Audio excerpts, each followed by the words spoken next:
primer ponente. Máster Andrés López.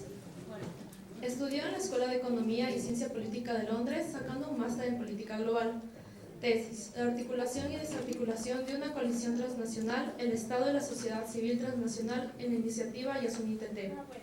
Estudió en la Universidad Lyon Lumière, licenciatura en Ciencias Humanas y Sociales, mención Ciencia Política. Es docente e investigador de la Universidad de los Hemisferios.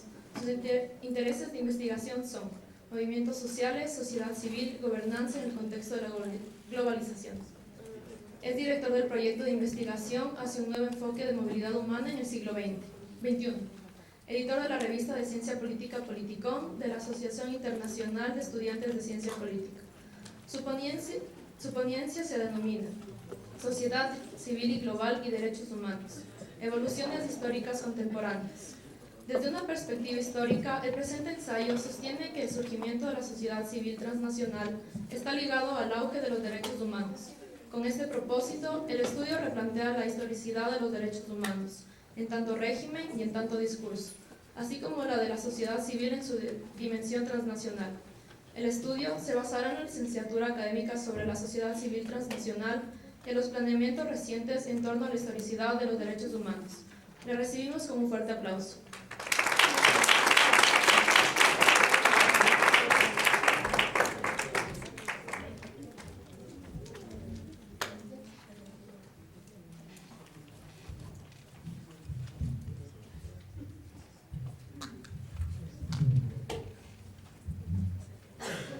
Gracias y buenas tardes.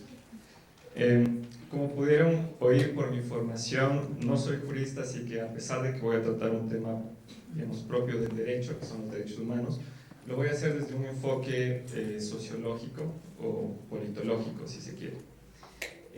Lo que quisiera plantear son las articulaciones que se dan entre los derechos humanos y un concepto bastante moderno que es el de sociedad civil global, ¿no? Este término, me imagino que la mayoría de ustedes, digamos, no están familiarizados con esto, al menos no mis estudiantes de sociología política, con los cuales ya he tenido la oportunidad de topar el tema.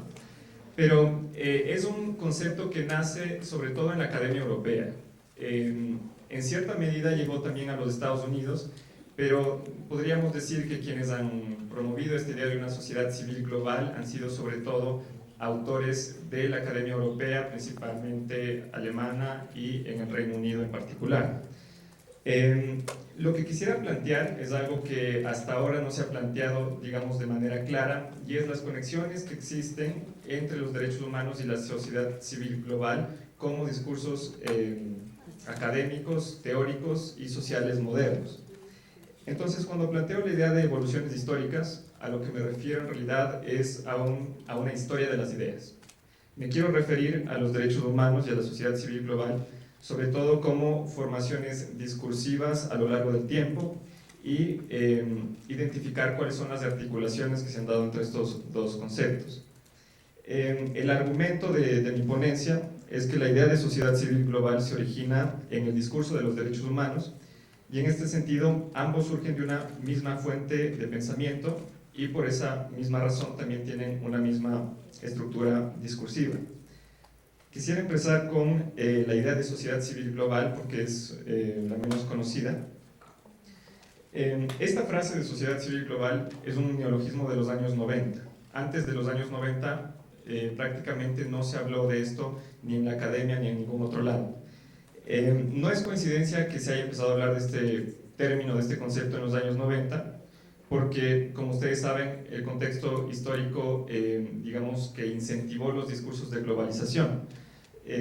La coyuntura es principalmente el fin de la Guerra Fría y todas las narrativas que se venían dando sobre un mundo que está cada vez más interconectado y del globo o del planeta como un espacio social único. Habíamos pasado, digamos, de dos bloques mundiales a un solo mundo, podríamos decir. Hay varias ideas, varios conceptos que nos llevan hacia esta conceptualización del mundo como una sola esfera social. Entre ellos podríamos nombrar las teorías del fin de la historia de Francis Fukuyama, la idea de una aldea global de Marshall McLuhan, y la idea también de una sociedad red que ha sido sobre todo desarrollada por Manuel Castells. Todas estas ideas en la modernidad, digamos que han sido englobadas por el nuevo paradigma de la globalización. Entonces, el uso del término global introduce un cambio sustantivo en la noción de sociedad civil. De hecho, estamos haciendo una relación entre esta noción de sociedad civil con la idea de globalización.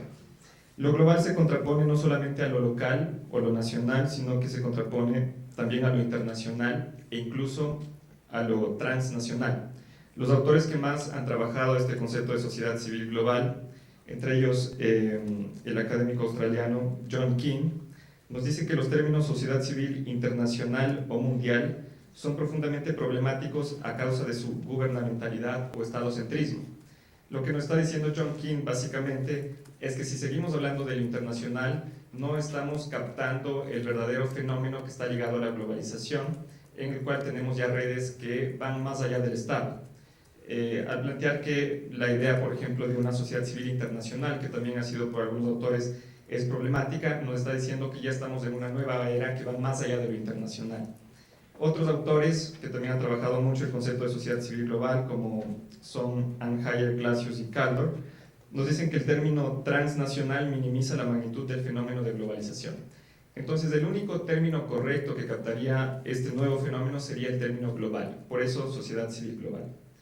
Lo que quiero discutir ahora es que esta idea de sociedad civil global tiene contenidos descriptivos y normativos. Sin embargo, las definiciones más influyentes y las que han sido más usadas hasta la actualidad son definiciones predominantemente descriptivas.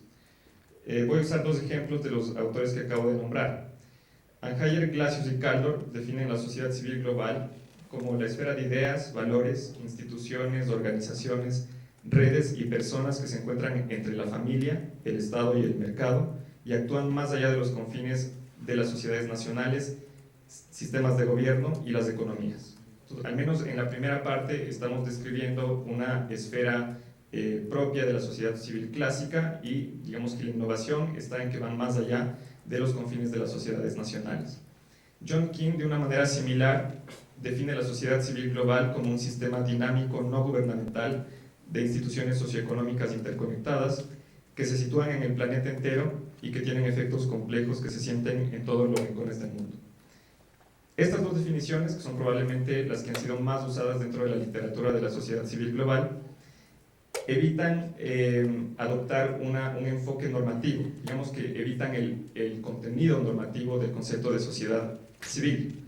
Al plantearse de una manera completamente descriptiva, lo que nos están diciendo estos autores es que la sociedad civil global es un fenómeno empírico, es una realidad que está allá afuera.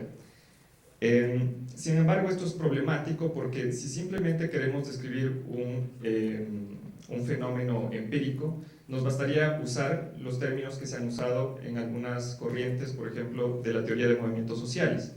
Delaporte y Taro, por ejemplo, plantean el concepto de acción colectiva transnacional.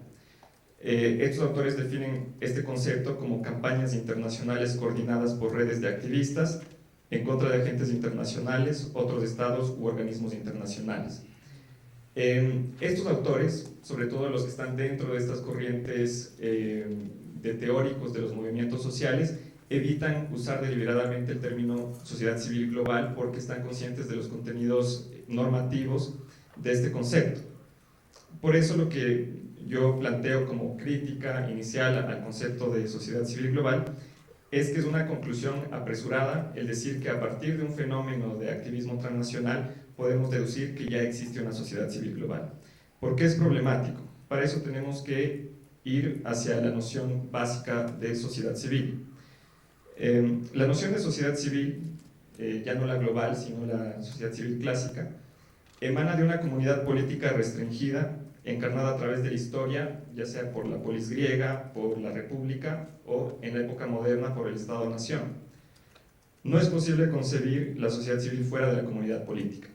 Es cierto que en las concepciones clásicas, en las concepciones griegas y romanas, por ejemplo, la politica koinonia, la sociedad civilis en Roma, esto aparece de manera mucho más clara porque la sociedad civil prácticamente no se distingue del Estado, son una sola entidad. En las concepciones más modernas, en cambio, ya aparece como una esfera autónoma respecto al Estado. A pesar de esto, incluso en las concepciones más modernas de sociedad civil, la sociedad civil no existe en un vacío político, es parte de un cuerpo político que existe en virtud del Estado. En este sentido, la idea de sociedad civil global sugiere la existencia, la viabilidad o la conveniencia de una comunidad política global o incluso de un gobierno mundial.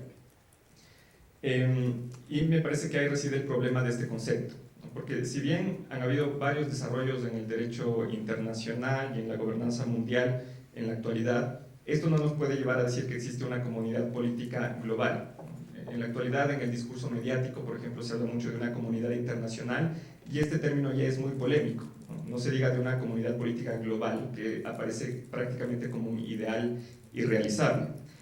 Entonces, por eso lo que planteo es que este concepto de sociedad civil global tiene un contenido normativo muy fuerte y en realidad nos muestra un ideal, el ideal de que exista una comunidad política global y cosmopolita. Gran parte del estudio de la sociedad civil global fue llevado a cabo por la Unidad de Investigación de Sociedad Civil y Seguridad Humana de la Escuela de Economía de Londres. De hecho, ahí es donde empecé a trabajar un poco este concepto. La principal publicación de este grupo de investigación fue el Anuario de la Sociedad Civil Global, que se publicó entre 2001 y 2012. Las primeras publicaciones del anuario, entre 2001 y el 2007, contienen una sección que se llamaba Infraestructura. En esta sección se analizaban condiciones objetivas en las cuales actúa la sociedad civil global y que de hecho posibilitan la existencia de una sociedad civil global. Entre las infraestructuras que se analizaban estaban las redes de comunicación, los movimientos sociales, los marcos legales, los sindicatos, los foros sociales, las instituciones religiosas, las ONGs, entre otros. Estas infraestructuras, que aparecen como condiciones objetivas que hacen posible la existencia de la sociedad civil global, nos dan una visión bastante limitada del fenómeno, porque harían parecer que desde estas condiciones objetivas, desde estas estructuras organizacionales, emerge automáticamente una sociedad civil global. Lo que yo planteo es darle un poco la vuelta a este concepto, inspirándome un poco en toda la literatura más de tipo construccionista de los movimientos sociales, que estudian estas condiciones objetivas como construcciones sociales. Y a lo que apuntan estas teorías es principalmente a la importancia de factores culturales y simbólicos. Han habido una serie de conceptos que intentan teorizar esto. Entre ellos están la ideología, la mentalidad, los campos semánticos, los campos discursivos, los marcos de interpretación, entre otros. Retomando un poco la terminología de este anuario de sociedad civil, el concepto que yo planteo es de una infraestructura ideacional que se refiere a la construcción social de significados. Esta idea de una infraestructura ideacional se contrapone a la idea de infraestructura que se usaba en el anuario de sociedad civil global, puesto que se refiere a dimensiones discursivas e interpretativas y no a condiciones objetivas como factores causales. Entonces, de aquí en esto voy a basar mi interpretación de la relación entre los derechos humanos y la sociedad civil global como discursos y como ideales, sobre todo contemporáneos. Hasta ahora, los derechos humanos en el estudio de la sociedad civil global aparecen como una condición objetiva que posibilitó la existencia de una sociedad civil a escala global. El régimen internacional de derechos humanos sería la condición objetiva que hizo posible la aparición de la sociedad civil global. Mi argumento central se contrapone a este porque lo que yo planteo es que los derechos humanos no constituyen simplemente un marco legal entendido como una condición objetiva, sino que son ante todo una infraestructura ideacional, es decir, más bien subjetiva, del ideal contemporáneo de la sociedad civil global. Antes de pasar a considerar ya de manera, digamos, detallada las articulaciones entre estos dos discursos, quisiera considerar rápidamente o hacer una digresión sobre la historicidad de los derechos humanos. Los derechos humanos, sobre todo si los escribimos en mayúsculas, se entienden como una verdad eterna que por definición es ahistórica o incluso antihistórica. El discurso de los derechos humanos se estructura bajo esta premisa. Esta premisa es perfectamente sostenible desde una perspectiva filosófica, metafísica o teológica, pero me parece que podría, o de hecho distorsiona hasta cierto punto, la historicidad, digamos, del carácter histórico de los derechos humanos como una práctica social o incluso como una construcción discursiva. En esta concepción clásica de los derechos humanos hacemos referencia a dos argumentos metahistóricos. El primero es la naturaleza humana y el segundo, la providencia. Si los derechos humanos son inherentes a la naturaleza humana, entonces siempre existieron. Si siempre existieron en el derecho natural, la positivización de los derechos humanos pertenece al orden teleológico de la naturaleza, entonces sería una especie de providencia. Entonces, cuando empezamos a positivizar los derechos humanos, en realidad estamos materializando algo que ya existía desde que existe el ser humano. Samuel Moyn, que es uno de los autores que ha replanteado la historia y la historicidad de los derechos humanos de manera reciente, nos dice que estas concepciones clásicas nos hacen creer que los derechos humanos fueron descubiertos y no hechos en la historia, es decir, que no son un fenómeno o una práctica social moderna. Algunos autores, siguiendo un poco esta concepción clásica, nos equiparan los derechos del hombre de la Ilustración con los derechos humanos modernos. Esta idea es errónea, puesto que ignora el hecho de que los derechos del hombre, sobre todo los que provienen de la Declaración de los Derechos del Hombre y del Ciudadano francesa, se construyen junto con el Estado-Nación y por ende no implican la idea de ir más allá del Estado en nombre de la humanidad, que es la especificidad de los derechos humanos modernos. Samuel Moyn en este sentido nos dice lo siguiente: la verdadera clave de la historia de los derechos humanos es la transición de la política del Estado hacia la moralidad del planeta, que define las aspiraciones contemporáneas. Esta aspiración contemporánea moderna como un discurso moral, digamos que está difundido en todas las esferas sociales, ¿no? Porque se ha vuelto algo común dentro del lenguaje popular y digamos que el lenguaje de los derechos humanos está en todos lados, es un fenómeno muy reciente, ¿no? Y esto lo demuestran algunos autores como Samuel Moyn, Hunt y Ishey, que nos dicen básicamente que la Declaración de Derechos Humanos de las Naciones Unidas de 1948 no suscitó automáticamente un movimiento a favor de los derechos humanos. Durante los primeros años permaneció como un discurso propio de las instituciones internacionales. Cuando los derechos humanos se vuelven un discurso popular que aparece y que se difunde en toda la sociedad, es recién en la década de los años 70. En los años 70, digamos que ya los derechos humanos se vuelven en este ideal universal y digamos en el lenguaje moral del mundo. Hay una serie de factores que contribuyeron a esto, ¿no? Entre los que podemos nombrar está el fin del proceso de descolonización y su lucha por la autodeterminación. De hecho, justamente después de que se adoptara la Declaración Universal de Derechos Humanos, lo que tenemos es un fenómeno de movimientos por la descolonización y digamos que la reivindicación central de estos movimientos es la autodeterminación. No es tener una moralidad global que vaya más allá de la soberanía del Estado, sino más bien tener una soberanía propia e independizarse de los otros estados. Al mismo tiempo llega a la presidencia de los Estados Unidos Jimmy Carter, que coloca a los derechos humanos en el centro de la política exterior americana.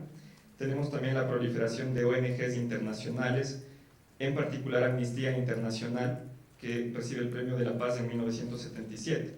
Lo que es interesante es que esta coyuntura política que ve nacer los derechos humanos como un fenómeno moderno coincide también con el retorno de la idea de sociedad civil, sobre todo dentro de los movimientos de disidencia de Europa Central y Oriental, así como en América Latina, ¿no? Sobre todo en países como Hungría, Polonia y República Checa, con autores como George Conrad, Adam Michnik y Magda Gomez.